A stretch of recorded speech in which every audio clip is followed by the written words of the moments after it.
નમસ્કાર મિત્રો, આજે આપણે જોઈ રહ્યા છીએ કે ભાઈ આપણે જીટીયુનો સિલેબસ કેવી રીતે ડાઉનલોડ કરી શકાય. હાર્દિક સરે ઓલરેડી આના પર એક વિડીયો બનાવ્યો છે, તો હું તમને ખાલી એના પરથી બ્રીફ કરું છું કે તમારે ગૂગલ પર લખવાનું છે જીટીયુ સિલેબસ.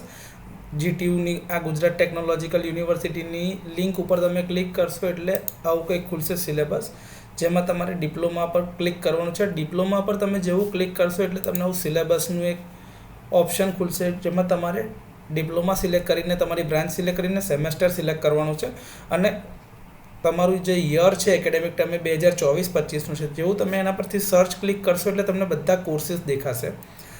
આપણે જે ભણવાના છે, જે સબ્જેક્ટ હું તમારા ક્લાસમાં લઈ રહ્યો છું એ છે તમારો એસી ફંડામેન્ટલ.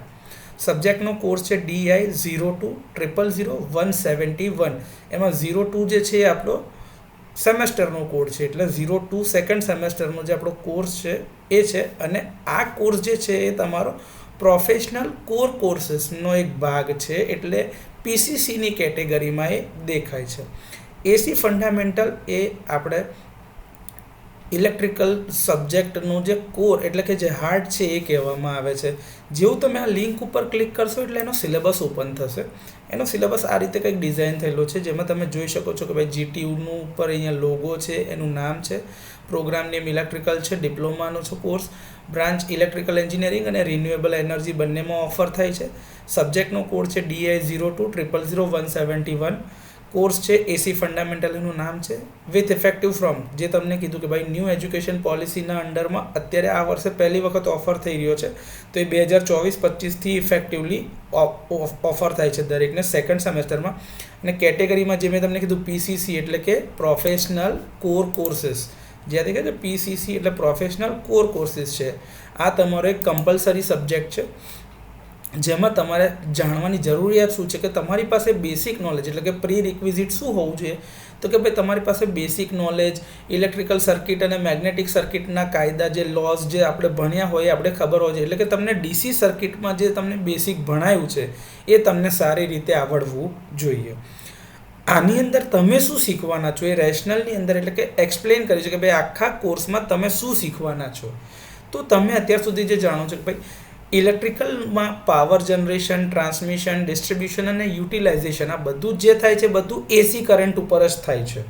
એટલે વિદ્યાર્થીઓને ડિપ્લોમા ઇલેક્ટ્રિકલ એન્જિનિયરિંગમાં આના ફંડામેન્ટલ કન્સેપ્ટ જાણવા ખૂબ જ જરૂરી છે, અને એટલા માટે જ એસી સર્કિટને ઓફર કરવામાં આવે છે, જેમાં એસી સર્કિટ એટલે કે એસીના ફંડામેન્ટલ બેસિક કેવી રીતે પાવર પ્રોડ્યુસ થાય છે, કઈ કઈ વસ્તુની જરૂરિયાત છે, એ સાથે સિરીઝ સર્કિટના સોલ્યુશન કેવી રીતે લવાય, એની અંદર આ કેવી રીતે ઓપરેટ થાય છે બધા નિયમો, એ પેરેલલમાં 3 ફેઝ એસી સર્કિટનું સોલ્યુશન તમે કેવી રીતે લાવશો, એ બધું જ તમને આ સબ્જેક્ટમાં શીખવવામાં આવશે. બીજું કે આ કોર્સ જે છે એ ખાલી ને ખાલી ઇલેક્ટ્રિકલ એન્જિનિયરિંગવાળા માટે જ જરૂરી નથી, રિન્યુએબલવાળા માટે પણ એટલો જ જાણવો જરૂરી છે. અને બીજા ઘણા બધા બ્રાન્ચની અંદરમાં, કેમ કે ફોરેન કન્ટ્રીઝમાં ઇલેક્ટ્રિકલ અને કોમ્પ્યુટર એન્જિનિયરિંગ એક કોમન બ્રાન્ચ તરીકે આવે છે, તો ત્યાં બી આ સબ્જેક્ટ ભણવો છોકરાઓ માટે ખૂબ જ જરૂરી છે.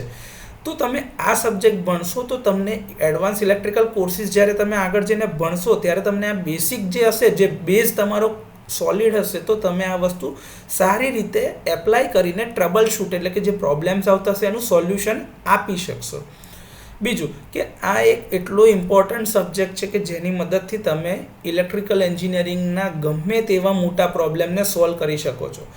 ભલે એ ટ્રાન્સમિશન લાઇનના પ્રોટેક્શન હોય કે ટ્રાન્સમિશન લાઇનના ઓપરેશન હોય, જેટલું બી છે ઇલેક્ટ્રિકલ એન્જિનિયરિંગમાં એ બધું જ ક્યાંક ને ક્યાંક બેસિક આવે છે એસી સર્કિટ ઉપર જ.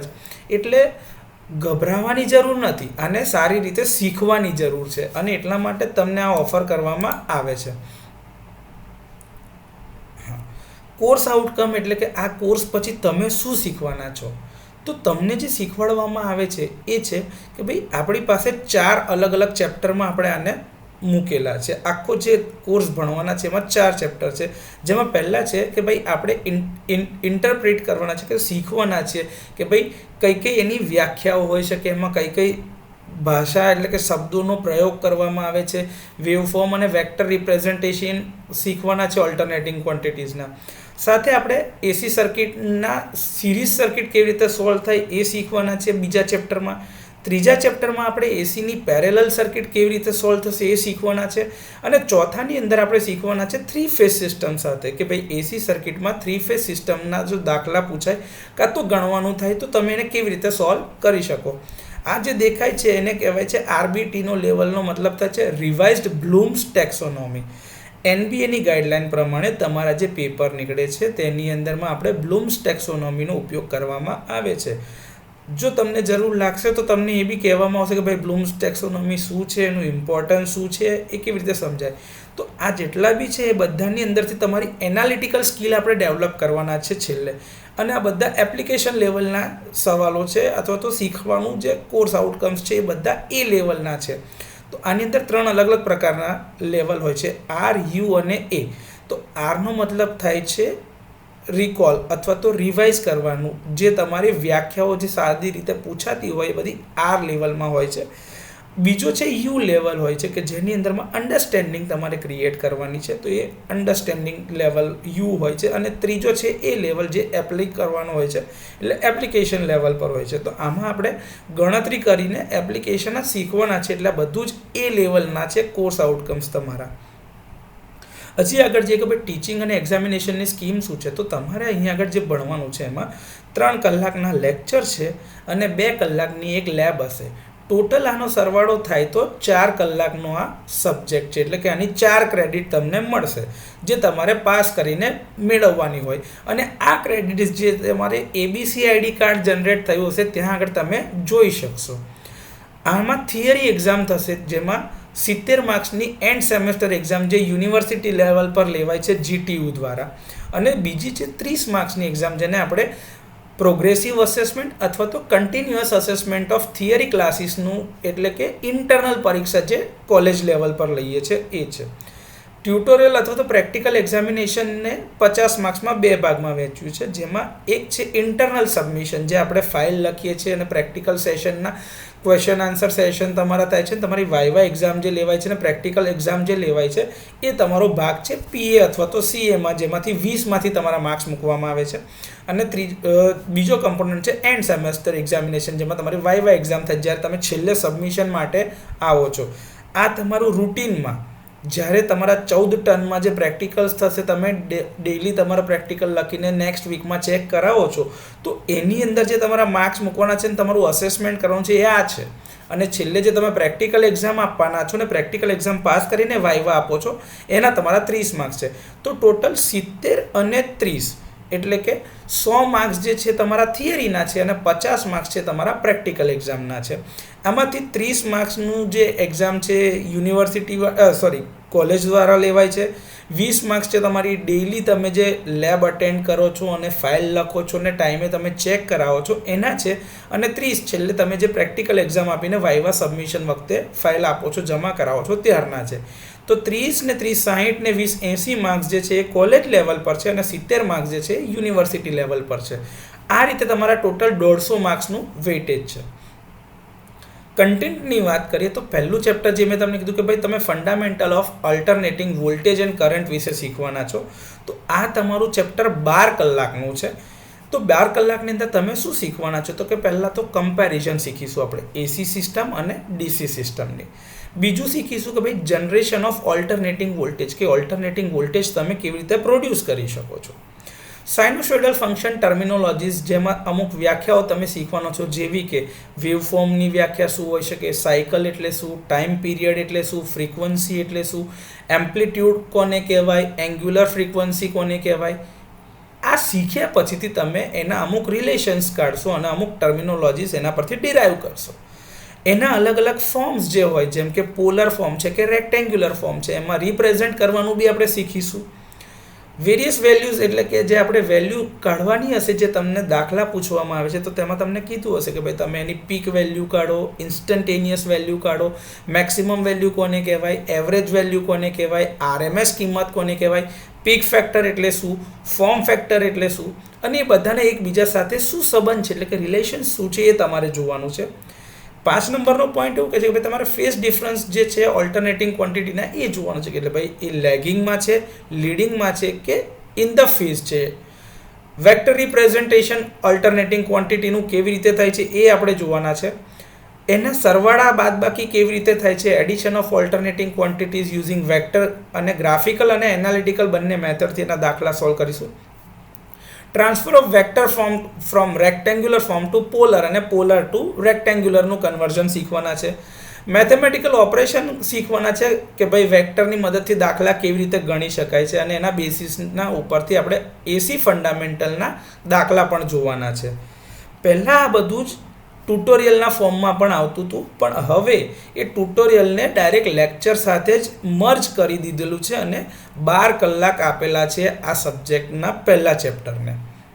બીજા ચેપ્ટરમાં આપણે સિરીઝ સર્કિટને જોવાનું છે. તો સિરીઝ સર્કિટમાં પ્યોર રેઝિસ્ટિવ સર્કિટ હોય તો એનું બિહેવિયર કેવું છે, ઇન્ડક્ટિવ હોય તો કેવું છે, કેપેસિટિવ સર્કિટ હોય તો એનું બિહેવિયર કેવું છે, અને એના જ માટે voltage, current, power end power factor, flux આ બધાના થોડા ઇક્વેશન અને રિલેશન ડિરાઈવ કરીશું.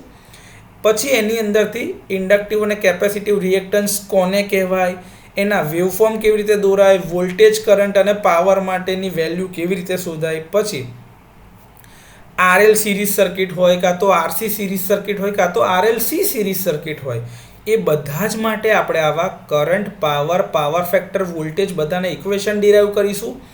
સાથે એના ઉપરથી એના વેવફોર્મ ડ્રો કરતા શીખીશું, વેક્ટર ડાયાગ્રામ એનો ડ્રો કરીશું વોલ્ટેજ અને કરંટનો, અને સાથે એના ઇમ્પિડન્સ ટ્રાયંગલ વિશેની બી બેસિક ઇન્ફોર્મેશન આપણે લેવાના છે. જેવું આ પતશે એટલે તમારે એક નવો કન્સેપ્ટ શીખવાનો છે, એ છે પાવર ફેક્ટર.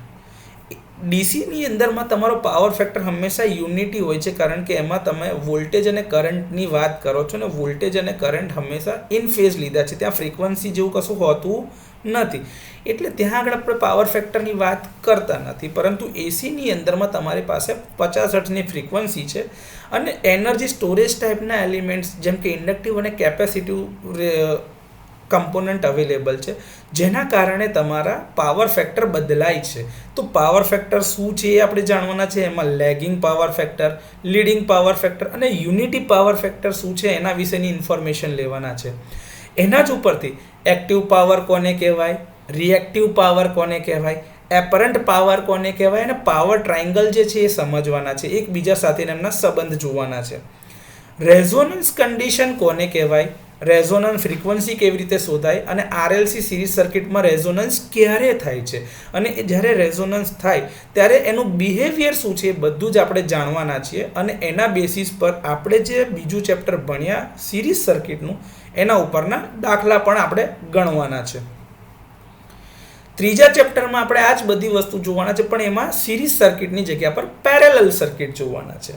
એમાં પેરેલલ સર્કિટની અંદરમાં ફેઝર વેક્ટર મેથડની મદદથી આપણે એસી પેરેલલ સર્કિટને કેવી રીતે સોલ્વ કરાય એ જોઈશું. એસી પેરેલલ સર્કિટના અમુક થોડા જે ટર્મ્સ વ્યાખ્યાઓ છે એ જાણવાના છે, જેમાં એડમિટન્સ, કન્ડક્ટન્સ, સસપ્ટન્સ આ બધું કોને કહેવાય, એડમિટન્સ ટ્રાયંગલ કોને કહેવાય, જે ઇમ્પિડન્સ ટ્રાયંગલ હતો એવો જ એડમિટન્સ ટ્રાયંગલ હોય એ કોને કહેવાય, એડમિટન્સ મેથડ જે છે એનાથી એસી પેરેલલ સર્કિટને આપણે કેવી રીતે સોલ્વ કરીશું, complex algebra method for solving AC parallel circuit એ બી જોવાના છે. રેઝોનન્સ કન્ડિશન પેરેલલ સર્કિટમાં આવે ત્યારે રેઝોનન્સ ફ્રીક્વન્સી કેવી રીતે શોધાય, એના ઉપર શું અસર થાય છે બધું જાણવાના છે એસી પેરેલલ સર્કિટમાં ચેપ્ટર નંબર 3માં. પછી આપણે જોવાના છે કે સિરીઝ રેઝોનન્સ અને પેરેલલ રેઝોનન્સ બંનેને કમ્પેર કરીશું, અને પેરેલલ સર્કિટ અને પેરેલલ રેઝોનન્સ પરના દાખલા બી આપણે ગણવાના છે ચેપ્ટર નંબર 3માં. આની આપણે 9 કલાક અસાઇન કરેલા છે. જે સિરીઝ સર્કિટમાં 12 કલાક હતા એટલે 12 કલાક પહેલા ચેપ્ટરના અને 12 કલાક બીજા ચેપ્ટરના, આવી રીતે ટોટલ 24 કલાક પૂરા થયા, અને બીજા 9 કલાક એસી પેરેલલ સર્કિટના. જે છેલ્લા હવે જે છે એ છે 3 ફેઝ સિસ્ટમ અને એના દાખલા ગણવા, એ બી 12 કલાકનું ચેપ્ટર છે. આમાં સૌથી પહેલાં તો જે શરૂઆતનો બેસિક કન્સેપ્ટ છે એ છે સિંગલ ફેઝની સર્કિટ અને 3 ફેઝની સર્કિટ બંનેના કમ્પેરિઝન જોવાના છે. 3 ફેઝ પાવર જનરેશન કેવી રીતે થાય છે એ આપણે જાણવાના છે. એની ટર્મિનોલોજી શીખીશું, જેમાં ફેઝ સિક્વન્સ કોને કહેવાય, બેલેન્સ અને અનબેલેન્સ સપ્લાય કોને કહેવાય, બેલેન્સ અને અનબેલેન્સ લોડ કોને કહેવાય, એનું ઇમ્પોર્ટન્સ ને એની ટર્મિનોલોજીસ જેટલું બી આવશે બધું જ આમાં જોવાના છીએ.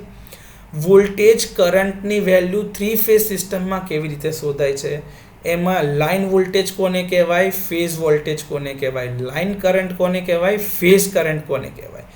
3 ફેઝ સિસ્ટમની અંદરમાં 2 પ્રકારના કનેક્શન જોવા મળશે, સ્ટાર કનેક્શન અને ડેલ્ટા કનેક્શન. તો એમાં સ્ટાર કનેક્શન અને ડેલ્ટા કનેક્શનમાં લાઇન વેલ્યુ, ફેઝ વેલ્યુ એ બધા ઇક્વેશન બનશે વોલ્ટેજ માટે, કરંટ માટે. એવી જ રીતે ડેલ્ટા કનેક્શન માટે બી લાઇન કરંટ અને લાઇન વોલ્ટેજના ઇક્વેશન બનશે, ફેઝ વોલ્ટેજ અને ફેઝ કરંટના ઇક્વેશન બી બનશે. અને આ બધાનું એકબીજા સાથે રિલેશન શું છે એ બી આપણે જોવાના છીએ. અને છેલ્લે એના પરના દાખલા ગણતા શીખીશું. એ બી 12 કલાકનું ચેપ્ટર છે. તો ટોટલ 12 + 12 + 9 + 12 એટલે કે 45 કલાકનો તમારો સિલેબસ આવી રીતે ડિઝાઇન કરેલો છે 15 વીક માટેનો. જરૂર પડશે તો આપણે પહેલેથી થોડા એક્સ્ટ્રા લેક્ચર એટલે લઈશું કે જેથી કરીને તમે આના કન્સેપ્ટ સારી રીતે સમજી શકો અને પાછળ જતાં સિલેબસ કવર ના થાય એવું બને નહીં.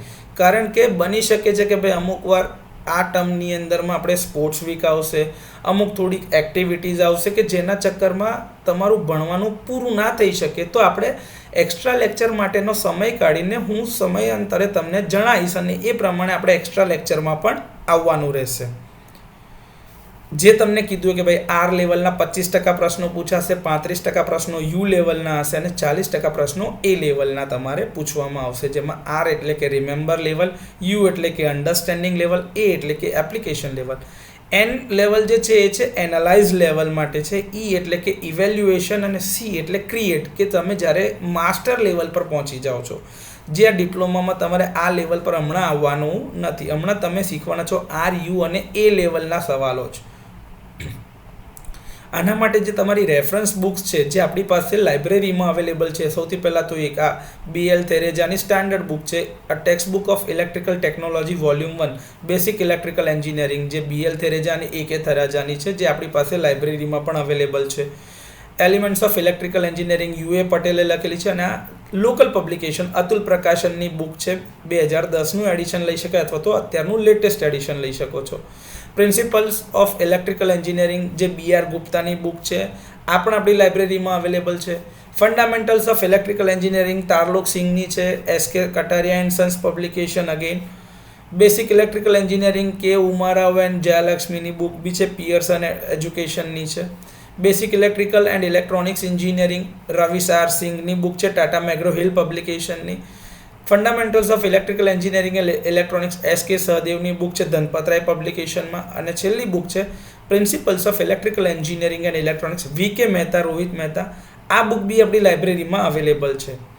આ બધી બુક કરતાં તમને જે સૌથી સહેલી પડી શકે છે એમાં તમે પહેલી બીજી ચોપડીને વધારે પ્રેફરન્સ આપી શકો છો. બીજી ચોપડી તમે વાંચી શકો છો, એમાં કોઈ જ વાંધો નથી, પરંતુ તમને જે સમજ પડી શકે એમાં પહેલી અને બીજી ચોપડી વધારે તમને મદદરૂપ થઈ શકે છે, જેથી તમે એને સારી રીતે હમણાં સમજી શકશો. ઓપન સોર્સ સોફ્ટવેર અને વેબસાઇટ જો તમારે જાણવી હોય તો NPTEL પરથી બી આ કોર્સ ભણી શકાય છે. GTUની પોતાની વેબસાઇટ જે છે કે જેના ઉપર આ બધા લેક્ચર્સ મુકાતા હોય છે. સર્કિટ ગ્લોબ ઉપરથી શીખી શકો છો. ઇલેક્ટ્રિકલ ફોર યુ ને તે બધી અલગ અલગ વેબસાઇટ છે. આ વર્ચ્યુઅલ લેબની વેબસાઇટ છે કે જ્યાં તમે એપ્લિકેશન એની ચેક કરી શકો છો, વેવ ફોર્મ તમે જોઈ શકો છો, બધું તમે કરી શકો છો. ખાન એકેડમીના પરથી બી આપણે ઓનલાઈન ભણી શકીએ છીએ. એમાં અમુક કન્સેપ્ટ બતાવેલા છે. પ્રેક્ટિકલના જે લિસ્ટ છે કે આમાં કયા કયા પ્રેક્ટિકલ આપણે ભણવાના છે, તો કોર્સ આઉટકમ્સ જે અસાઇન કરેલા છે એ પ્રમાણે તમારા પ્રેક્ટિકલ્સ અહીંયા આગળ 15 પ્રેક્ટિકલનું લિસ્ટ આપેલું છે અને આપણે આ 15 પ્રેક્ટિકલ આપણા લેબોરેટરી સેશન્સમાં પરફોર્મ કરવાના છે. તો પહેલો છે demonstrate waveforms of alternating quantities using CRO and function જનરેટરની મદદથી. CROનો યુઝ કરીને peak value, RMS value, time period, frequency of alternating quantity આ બધું આપણે શોધવાના છીએ. Voltage, current and power through pure resistor circuit આપણે મેજર કરતા શીખીશું. Measure inductance and internal resistance of choke coil આપણે માપીશું. એટલે કે એના મદદથી આપણે શું કરીશું કે ભાઈ L સર્કિટની અંદર આપણે રેઝિસ્ટન્સ કેટલો છે ને ઇન્ડક્ટન્સ કેટલો છે એ શોધવાના છે. એવી જ રીતે આપણે કરંટ, વોલ્ટેજ, પાવર અને પાવર ફેક્ટર માપવાનો છે RL સિરીઝ સર્કિટ માટે. સેમ વસ્તુ RC સિરીઝ માટે કરવાના છે અને પછી RLC સિરીઝ સર્કિટ માટે વોલ્ટેજ, કરંટ, પાવર અને પાવર ફેક્ટર શોધવાના છે. ત્યાર પછી આપણે જે જોવાના છે રેઝોનન્સ કન્ડિશન ક્રિએટ કરવાના છે RLC સિરીઝ સર્કિટમાં. ત્યારે આપણે માપવાનું છે રેઝોનન્સ ફ્રીક્વન્સી અને રેઝોનન્સ ઇમ્પેડન્સ સિરીઝ સર્કિટનો. આવી જ રીતે આપણે પેરેલલ સર્કિટમાં આવીશું. તો પેરેલલ સર્કિટમાં આરએલ પેરેલલ સર્કિટમાં વોલ્ટેજ, કરંટ, પાવર અને પાવર ફેક્ટર માપવાના છીએ. આરસી પેરેલલ સર્કિટમાં વોલ્ટેજ, કરંટ, પાવર અને પાવર ફેક્ટર માપવાના છીએ. આરએલસી પેરેલલ સર્કિટની અંદરમાં વોલ્ટેજ, કરંટ, પાવર અને પાવર ફેક્ટર શોધવાના છીએ. 3 ફેઝ સર્કિટની વાત કરીએ તો એમાં આપણે લાઇન અને ફેઝ વોલ્ટેજ અને લાઇન અને ફેઝ કરંટના રિલેશન 3 ફેઝ સ્ટાર કનેક્શન માટે જોવાના છે. એવી જ રીતે 3 ફેઝ ડેલ્ટા કનેક્શન માટે જોવાના છે. 3 ફેઝ સિરીઝ સર્કિટ જે છે એની અંદરમાં વોલ્ટેજ, કરંટ, પાવર અને પાવર ફેક્ટર માપવાના છે. અને છેલ્લે relation between power consumption in 3 phase star and delta connected load. આ બધા જ પ્રેક્ટિકલ આપણી લેબોરેટરીમાં પરફોર્મ થાય છે. આપણી પાસે બધાના સેટઅપ તૈયાર છે. તમે ત્યાં આગળ આવશો તો તમને આના કનેક્શન કરતાં શીખવાડવામાં આવશે. સાહેબ જે તમારા લેબોરેટરી લેતા હશે એ તમને કનેક્શન સમજાવશે બી ખરા, અને જો જરૂર લાગશે તો તમારા દ્વારા તમને પરફોર્મ કરવાની બી તક આપવામાં આવશે, જેમાં આપણે ઓછા વોલ્ટેજ લેવલ પર આને મેજર કરીશું. તમને શોક ના લાગે અથવા તો કરંટ ના લાગે. એક વસ્તુ ખાસ ધ્યાન રાખવાની છે, લેબોરેટરીમાં જ્યારે પરફોર્મન્સ કરતા હોય ત્યારે લેબોરેટરી સેફ્ટી પ્રોસિજર દરેકે ફોલો કરવાની છે. નિયમો પાળવા જરૂરી છે જેથી કરીને તમને શોક ના લાગે, અને એ જ પ્રમાણે તમે રહેશો તો તમને શીખવા વધારે મળશે અને સેફ રહી શકાશે. લેબોરેટરીની અંદરમાં કયા કયા સાધનો જે છે જરૂરી હોય એ આ બધા જ આપણી પાસે અવેલેબલ છે જ. તો આટલું તમારે આની અંદર જોવાનું છે. જો બીજું લખેલું છે કે ભાઈ સજેસ્ટેડ પ્રોજેક્ટ લિસ્ટ તમારે શું બનાવી શકાય, તો કે ભાઈ જનરેશન ઓફ ઓલ્ટરનેટિંગ EMFનું મોડલ તમે ડેવલપ કરી શકો છો. સિંગલ ફેઝ લેમ્પ લોડ બનાવી શકો, 3 phase lamp load, inductive load bank, capacitive load bank. તમે ચાહો એવા 3 ફેઝ સ્ટાર અને ડેલ્ટા કનેક્શનના લોડ બેંક બનાવી શકો છો. ચાર્ટ બનાવી શકો છો, ભાઈ અલ્ટરનેટિંગ વોલ્ટેજનું જનરેશન કેવી રીતે થાય છે એનો ચાર્ટ બનાવી શકો છો. અલ્ટરનેટિંગ ક્વોન્ટિટીના ફેઝ ડિફરન્સનો બી ચાર્ટ બનાવી શકો છો. Wave form, vector diagram of voltage, current અને power in purely resistive, inductive અને કેપેસિટિવ સર્કિટના ચાર્ટ બનાવો અને એની કમ્પેરિઝન બી બતાવી શકાય છે. તો આ બધી મિની પ્રોજેક્ટ જેવી જે એક્ટિવિટી જો આપણે કરીએ તો આપણે આ જ કન્સેપ્ટને બહુ સારી રીતે શીખી શકીએ છીએ. અને એમાં એવું બી બની શકે કે તમને આ કન્સેપ્ટ બનાવો અથવા તો આ ચાર્ટ જુઓ તો તમે વધારે સારી રીતે પરીક્ષામાં લખી શકો, સમજી શકો. કેમ કે આ ફક્ત પરીક્ષા પૂરતો ઇમ્પોર્ટન્ટ સબ્જેક્ટ નથી. આનો ઉપયોગ કરીને તમારે આખી જિંદગી ઇલેક્ટ્રિકલના લગતા પ્રશ્નો સોલ્વ કરવાના છે. કારણ કે એકવાર તમે ઇલેક્ટ્રિકલ એન્જિનિયરિંગ ડિપ્લોમા પૂરું કરશો એટલે તમે ડિપ્લોમા ઇલેક્ટ્રિકલ એન્જિનિયર જ કહેવાના છો. તો ઇલેક્ટ્રિકલને લગતા દરેક પ્રશ્નનું સોલ્યુશન તમને આવડવું જોઈએ. અને એના જ માટે આ સબ્જેક્ટ સમજવો અને ભણવો સારી રીતે ખૂબ જ જરૂરી છે. હોપ તમને આમાં ખબર પડી હશે, અને તમે કોઈ બી ડાઉટ હોય તો મારો સંપર્ક કરી શકો છો. આપણે આ જ વસ્તુ ડિટેલમાં દરેક લેક્ચરમાં ભણવાની જ છે. જ્યારે બી ડાઉટ હોય તમે તુરંત જ મને ક્લાસમાં પૂછી શકો છો, અથવા તો ક્લાસ પત્યા પછીથી તમારા ભણવાના કલાકો પૂરા થાય પછીથી તમે મારી જગ્યા પર આવીને મને પર્સનલી પૂછી શકો છો. Thank you.